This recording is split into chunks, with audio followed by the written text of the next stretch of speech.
চৈতি ও জলতরঙ্গপুরের রহস্য। চৈতির ছোট্ট কুঁড়ে ঘরটা ছিল মাটির, কিন্তু মনের দিক থেকে ছিল বিশাল এক পৃথিবী।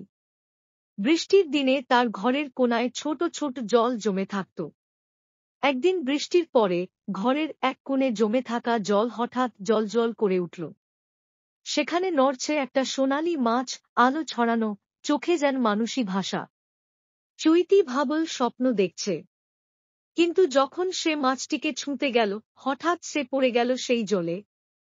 পানি আর আলো মিলে যেন এক দরজা খুলে দিল। চৈতি পৌঁছে গেল জলতরঙ্গপুরে, এক জগৎ যেখানে জল আকাশে ভেসে বেড়ায়, ফুল গান গায়, আর মাছেরা বাতাসে উড়ে বেড়ায়। চৈতির সামনে এসে দাঁড়াল সেই সোনালি মাছ। এবার সে কথা বলল, আমি হলাম তানিয়া, জলতরঙ্গপুরের রক্ষী। অনেক আগের অভিশাপে আমি মাছ হয়েছি।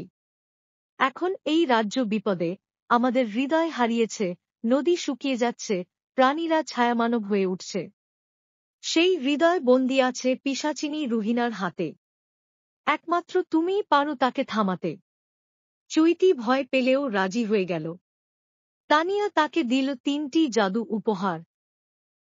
একটি গান, ভয় পেলে গাইবে, সাহায্য আসবে। 2, একটি কথা, রহস্যময় দরজা খুলবে। 3, একটি কান্না, পাথরের হৃদয় গলে যাবে। তার হাতে তুলে দিল একটা নীল মুক্তো, যার ভেতরে ছোট নদী ঘূর্ণায়মান। তানিয়া বলল, তোমার যাত্রা এখন শুরু, কিন্তু মনে রেখো, সব বন্ধুই বন্ধু নয়। প্রথমেই চৈতি পৌঁছাল হাসির বনে। গাছেরা মুখে কথা বলে, হাসে, কৌতুক করে। কিন্তু কেউ যদি মিথ্যে বলে, বন তাকে ভুল পথে চালায়। চৈতি এক জায়গায় মিথ্যে বলে ফেলল, আমি ভয় পাই না। সঙ্গে সঙ্গে বন তার পথ ঘুরিয়ে দিল।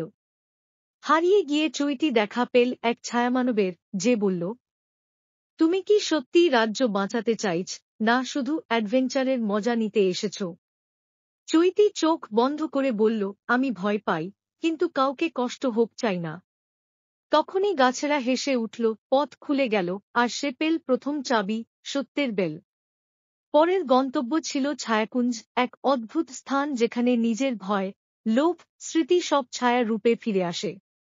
সেখানে দেখা দিল এক ভয়ানক পিশাচিনী, রুহিনা, যিনি বললেন, আমার সঙ্গে চুক্তি করো, রাজ্য ভুলে যাও, আমি তোমার জীবন সুখে ভরে দেব। চৈতি ভয় পেল, কিন্তু তানিয়ার দেওয়া সেই গান গেয়ে ফেলল। সঙ্গে সঙ্গে চারপাশ আলোয় ভরে গেল, ছায়ারা গলে গেল। সে পেল দ্বিতীয় চাবি, আত্মবিশ্বাসের জ্যোতি।